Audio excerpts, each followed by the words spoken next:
La Sardegna va in Umbria per donare il proprio cuore alle popolazioni colpite dal terremoto. Gli Stentales hanno fortemente animato e voluto questa manifestazione che recupera un termine proprio della tradizione agropastorale, un termine antico, Sabaradura. Cosa significa? Lo vogliamo ripetere?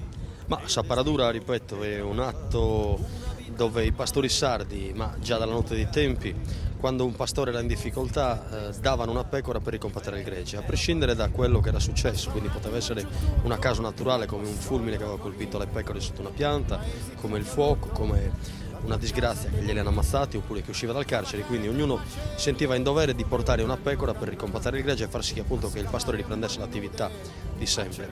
Un gesto che ai tempi d'oggi secondo me è fondamentale, soprattutto perché parti da una regione in crisi come quella nostra, dove il prodotto è sottopagato, dove i pastori sono in estrema difficoltà, ma tutte le categorie comunque. Il fatto importante è il simbolismo di quest'atto, il fatto che abbiamo due pecore, per una ci stiamo provvedendo di una pecora e la stiamo dando a chi ha necessità più di noi.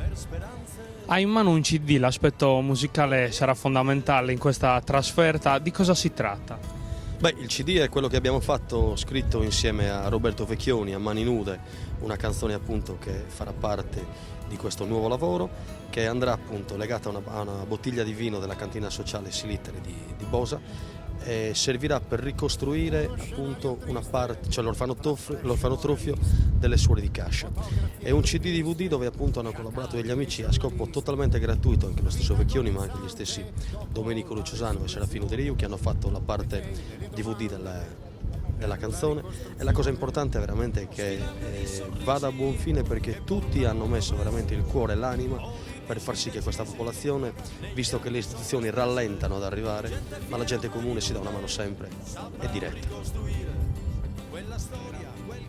Battista Coalbo, Coldiretti Sardegna. Un aspetto particolare ed importante si rischia di dimenticare quando si parla di manifestazioni come questa, che per organizzare uno spostamento di gente, di animali simile a quello che avverrà in questi giorni, bisogna superare uno scoglio importantissimo, che è quello burocratico. Sì, purtroppo la burocrazia anche in questi casi, lo commentavo anche poco fa, mentre sino a 50 anni, 40 anni fa per trasferire degli animali da un allevatore all'altro era una prassi normalissima, oggi veramente tantissimi passaggi burocratici, verifiche, vaccini, bolli e quant'altro. Comunque ci siamo adeguati e tantissimi allevatori ci hanno veramente dato una mano col cuore, di questo siamo orgogliosi come sardi e come Coldiretti di riuscire a dare una mano a degli allevatori sicuramente più sfortunati di noi in questo momento. Nonostante anche noi non stiamo attraversando un momento molto buono dal punto di vista economico, ma riconosciamo che c'è chi sta anche peggio di noi. Ecco dunque una situazione difficile anche in Sardegna, ma i nostri pastori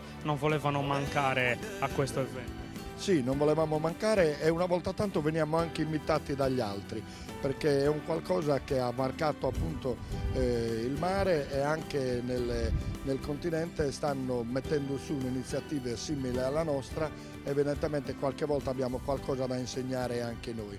Ne è un esempio di una signora romana che ha l'azienda vicino alla mia, che con solo i 10 capi che ha di ovini ne ha voluto donare 2 per dare un segnale alla famiglia e ai figli che anche lei ha partecipato a ricostituire il gregge ai pastori delle zone terremotate. Questo è un segnale forte, vuol dire che siamo riusciti a colpire nel segno e soprattutto speriamo di dare speranza e fiducia a questi allevatori molto più sfortunati di noi. Gianni Serra, comandante dei Vigili Urbani di Sassari, che saranno presenti in forze in questa spedizione, ci può raccontare quale sarà il vostro ruolo?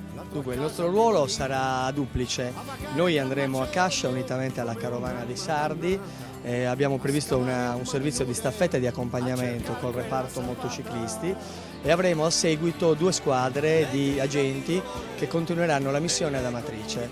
Ad Amatrice abbiamo già operato per più di 100 giorni nell'attività di vigilanza stradale, nell'attività antisciacallaggio. Proseguiremo su questa attività e porteremo diversi doni che la comunità sarda ha raccolto per Amatrice.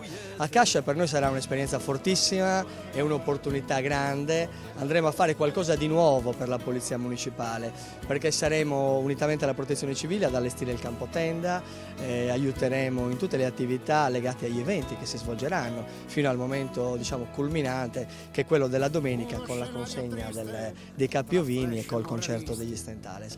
Per cui un'esperienza da pelle d'oca che i ragazzi sono entusiasti di fare, e partiamo con questo spirito dove la solidarietà sarà al centro di ogni nostra azione, di ogni nostra condotta. Sfilate di sorrisi che portano promesse, politici decisi negli anni sono le stesse, gente fiera.